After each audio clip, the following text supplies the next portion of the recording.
You ever just catch yourself staring at your phone, scrolling mindlessly, and suddenly realize 3 hours just vanished?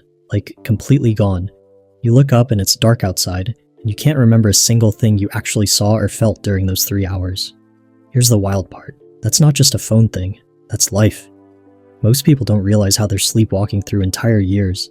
They get caught in this routine trance where Monday becomes Friday becomes Monday again, and before they know it, they're looking back wondering where their 20s went, or their 30s, or their entire youth. But here's the thing. Time isn't actually speeding up. Your brain is just falling asleep. Let's be honest about something nobody wants to admit. Most of us are living the same day over and over again. Wake up, same routine, same commute, same lunch, same Netflix show, same thoughts before bed. And here's where it gets interesting. Your brain is literally designed to compress these identical experiences. Think about it like this. Your mind is like a video recorder, but it has limited storage space. So when you do the same thing day after day, your brain goes, "Oh, this again? I don't need to record this in high definition, I'll just skip it." That's why your childhood summers felt endless, but last year feels like it happened yesterday. When you were 8, every single day was packed with new experiences, new games, new discoveries, new ways of seeing the world. Your brain was recording everything in vivid detail. But now? Your brain is basically hitting the fast-forward button on your life. You know what's wild? Ancient philosophers figured this out thousands of years ago. The Roman philosopher Seneca wrote, "It is not that we have a short time to live, but that we waste a lot of it." He was saying that life feels short because we're not actually living most of it. We're just existing through it. Here's what you think is happening. Time is moving faster as you get older. That's just how life works. Nothing you can do about it. Here's what's actually happening. Your brain is processing fewer unique moments, so it has less data to store. Less data means shorter subjective experiences. You're not experiencing less time, you're just remembering less of it. Scientists call this the novelty effect. When your brain encounters something new or unexpected, it goes into high alert mode. Every detail gets cataloged, every sensation gets filed away.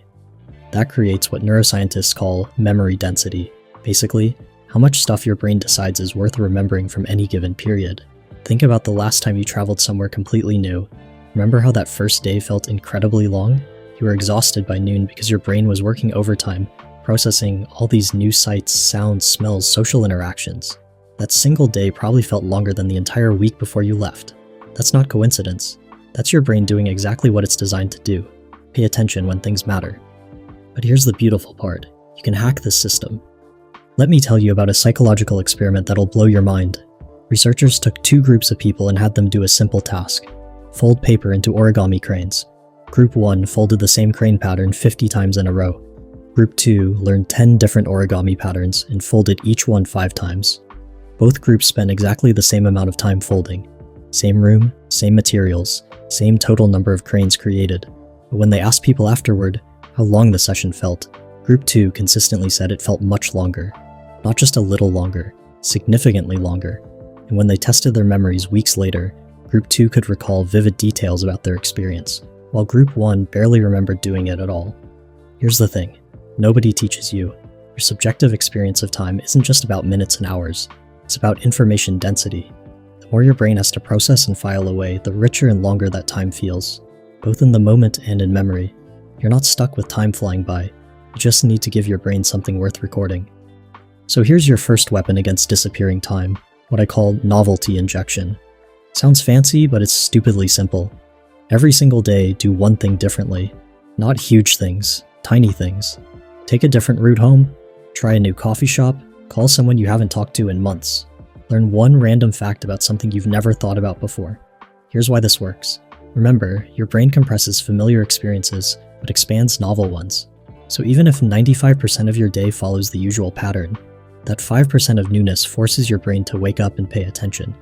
It's like adding a splash of color to a black and white movie. Suddenly, the whole experience becomes more vivid and memorable. I started doing this about 2 years ago.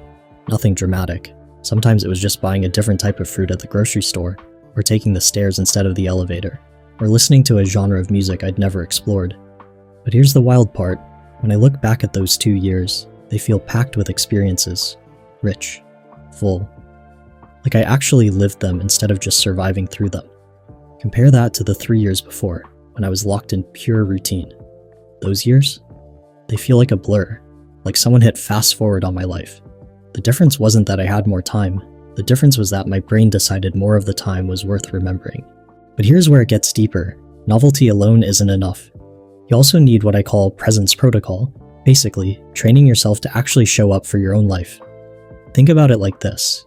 Imagine you're watching a movie, but you're constantly checking your phone, thinking about work, planning tomorrow's schedule. Even if it's the greatest movie ever made, you're going to miss most of it. Later, you'll remember almost nothing about the experience. That's how most people experience their days. They're physically present but mentally everywhere else. Buddhist teachers have known this for thousands of years. They talk about something called mindfulness of impermanence, basically staying aware that this exact moment will never happen again. Ever. In the entire history of the universe, this precise combination of circumstances, thoughts, sensations, and possibilities exists only right now. When you really get that, not just intellectually, but feel it, something shifts. Suddenly, ordinary moments become precious, not in a heavy, serious way, more like significant, worth paying attention to. Here's a simple practice that changed everything for me. Once a day, for just 2 minutes, stop whatever you're doing and engage all 5 senses. What do you see? What sounds are happening around you? Any smells? How does your body feel? Is there a taste in your mouth? That's it. 2 minutes of full sensory awareness. But those 2 minutes train your brain to drop anchor in the present moment instead of drifting through it. And once you start doing this regularly, you'll notice something incredible. Time stops feeling like it's rushing past you. Instead, it feels like you're riding it, conscious and awake. Now here's where it gets really interesting. Scientists discovered something called the awe effect. Basically, experiencing awe literally changes how your brain perceives time. They did these experiments where they induced feelings of awe in people, showed them breathtaking nature videos, played transcendent music, exposed them to profound ideas. Then, they measured people's perception of time availability. The results were mind-blowing. People who experienced awe consistently felt like they had more time, not just a little more, significantly more. They were more patient, more willing to help others, and reported feeling less hurried and stressed. Here's what I think is happening. Awe forces you into the present moment. When you're standing in front of something vast and beautiful, maybe a sunset or a piece of music that gives you chills, or even just watching your dog discover something fascinating in the yard, your brain stops its constant chatter about past and future. All that mental noise just quiets down, and in that silence, time expands. You're allowed to actively seek out awe. In fact, you should make it a regular practice.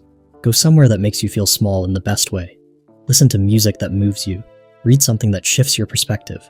Watch the stars. Have conversations that matter. These aren't luxuries, they're time expansion technologies. Let's talk about something you don't often hear. The reason time feels scarce isn't usually because you don't have enough of it. It's because you're not inhabiting the time you do have. Seneca, that Roman philosopher I mentioned earlier, put it perfectly. People are frugal in guarding their personal property, but as soon as it comes to squandering time, they are most wasteful of the one thing in which it is right to be stingy. Think about that. You probably lock your car, password protect your phone, carefully budget your money. But time?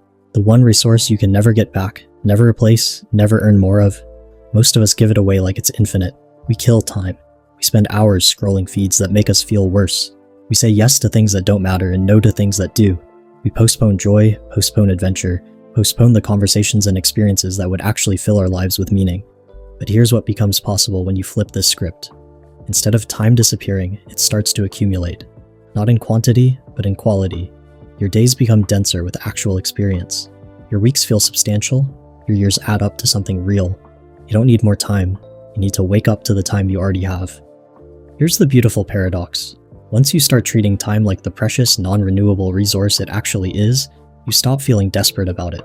When every day contains at least one moment of novelty, one moment of true presence, one moment of awe or wonder, when you're actually showing up for your own life instead of sleepwalking through it, time stops feeling like this thing that's rushing past you. Instead, it feels like this river you're swimming in, conscious and alive. Your best decisions, the ones you felt in your gut, the ones that changed everything, they didn't come from frantically trying to save time or optimize every minute.